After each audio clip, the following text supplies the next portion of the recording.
All right, it is time for some relationship conversations. Now, we are joined by Vera Chigiezie. Now, she's an American board certified clinical sexuality coach, a counselor, a coach and public health advocate. Now, our topic of discourse is things I wish I was told before getting married. Now, intimacy is the core part of that statement. Things I wish I was told about intimacy before getting married. Super excited to have you here on the show again. How you doing? Thank you, Edgar. Very fine, thank you. Wow, there is a lot happening on social media right now, but let's leave that aside. Let's not talk about that. Let's focus more on relationship. Now, yes, please. It is very important that people listen to segments like this or sessions like this. I know people pay thousands of naira to even get this, dollars, exactly. So if you're watching this right now, I am sure that you need to probably just get your pen and your notepad and write things down, because there is a lot you will learn. Now, I mean, when you're about to get married, especially when it comes to cases of intimacy, one of the best people to ask always your parents, what should you expect, what would you get? And you hear different stories, rumors as well. And let me tell you one just before you share. Okay. All right. So I was told that one of the best times best moments to ever be intimate with your partner is on your wedding night. So I don't know if you've ever heard that before. They say that if you're not intimate with your partner on your wedding night, then there is some, reduction. Underlying issues there. It must happen on your wedding night first. You see, that's not true. Okay. It doesn't have to happen on the wedding night. All right. Yeah, because the truth of the matter is that how you start will go a long way until how you will continue and what will go on afterwards. Okay. Right. Now, the wedding night, you've had the stress of planning of the wedding, the dancing, the everybody pressure and everything happening. People just want to sleep on their wedding night. Literally. I counted money on my wedding night. Wow, okay. Yeah. I can just imagine you had you're just counting, okay, how much did we make? We sat down on the hotel bed. Yeah, honey, and poured out all the money and we were counting it. Money. That's what I did on my wedding night. All right. But the truth of the matter is that they tell you this, but it also adds a lot of pressure. And that pressure affects both the man and the woman. Okay. Something called performance pressure. Okay. So now, going there, and because of wedding night, he goes in there, he doesn't even do up to 2 seconds. Ooh. Yeah. And then the woman goes, is that all? Is this all I've waited for all my life? Especially if she's never had intercourse before. So is this it? And he too is questioning himself. Is this it? Not knowing that thing called performance pressure, it has improved anxiety, and the pressure to actually please his spouse. And he goes there and everything just goes. All right. Now, just before you talk about the different things that we haven't heard, that we need to learn or know about before we get married, a question just came to mind, and I need to ask this one, because you talked about performance pressure. Now, what is the ideal amount of minutes that should happen during intimacy, if I can call it that, because I mean, you just mentioned, 2 seconds. I've heard on that, say, he's a 2 minutes man, he's a 3 minutes man, he's a 2 minutes man, he's a 3 minutes man, he's a 2 seconds man. What is the ideal amount of minutes for intimacy, for you to say to yourself you've satisfied, or it is the ideal amount of time? Okay. Based on your experience. You see, that answer varies on who is receiving. And when you say who's receiving, the woman or the man? The woman. Okay, the woman, okay. It's both sides, right? It varies. So sometimes, for one woman, she can be, I wanted to go on for hours. Hours? Yes.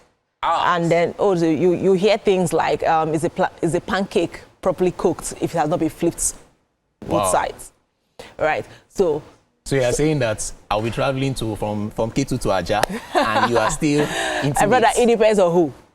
Right. Okay. But you see, it takes an average of 27 minutes. 27 minutes. To get a woman into the orgasmic phase. Okay. Right. 27 minutes. Yes. You might stop watching this. Okay. So you're there now. No, I know, I'm taking time. You're there now. You see, you don't even need to stop watching to know that she's there. Okay. Everything about her will tell you that she's there. Okay. Right. Now, the problem is that people calculate when penetration happens. But intimacy for a woman mostly starts from everything you do from the morning up until you get into the intercourse phase. Okay. Do you understand? Again. And so it's not how long he's in, It's how well He has been. he has been. Oh, It's not how long he's in. It's how long he has it's been. how well he has been. Do you understand? Oh, because Rema. even that's how well he has been will Yeah. tell if he will get in. The things that you have seen. You're an amazing human being. Oh my God. All right. But let's come back to the topic. I just Okay. want you to mention some of the different Things that we're not told. That we're not Oh, told. we're not told that it won't always be spontaneous.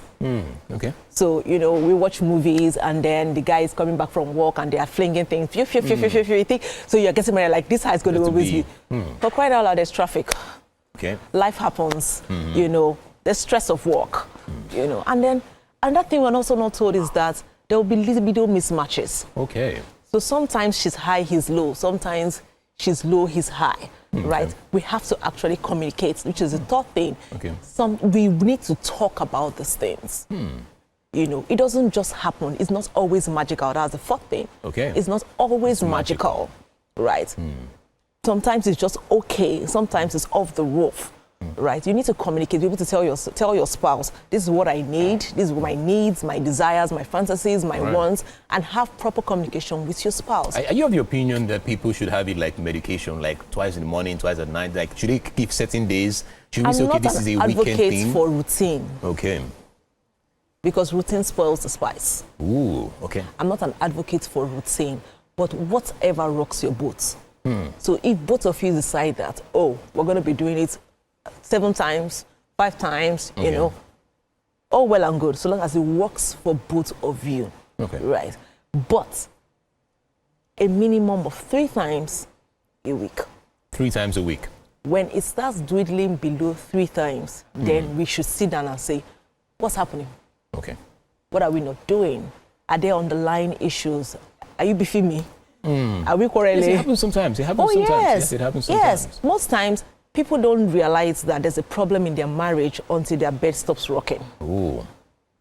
Then you hear, Dr. Vera, yeah, I'm now a doctor. Oh, you're not doctor. I like that one. Please put a doctor on it. All right. Okay. Yeah. Okay. So you doctor. start hearing, oh, Dr. Vera, she's not listening to me. She's not doing it. And you find, when you sit with them, you find out that there has been an underlying issue unresolved. And then mostly women being emotional, like, I can't give in to you if my emotions are not in place. All right, let me ask this, okay? What is your advice for those people who have never tried it before? They've been celibate since they were probably born, and for both partners who have never tried being intimate before, and they want to really learn how to be intimate. These are people that have never watched videos online or anything. What is your advice to those people, and how do they learn fast and grow their intimacy?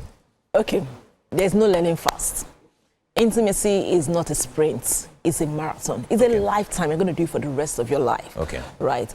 Now, the learning happens, the real practical learning happens when you're married, between you and your spouse. Okay. So you Not grow. before. When Not you were before. married. Okay. Not before, because every experience you're gathering before is null and void.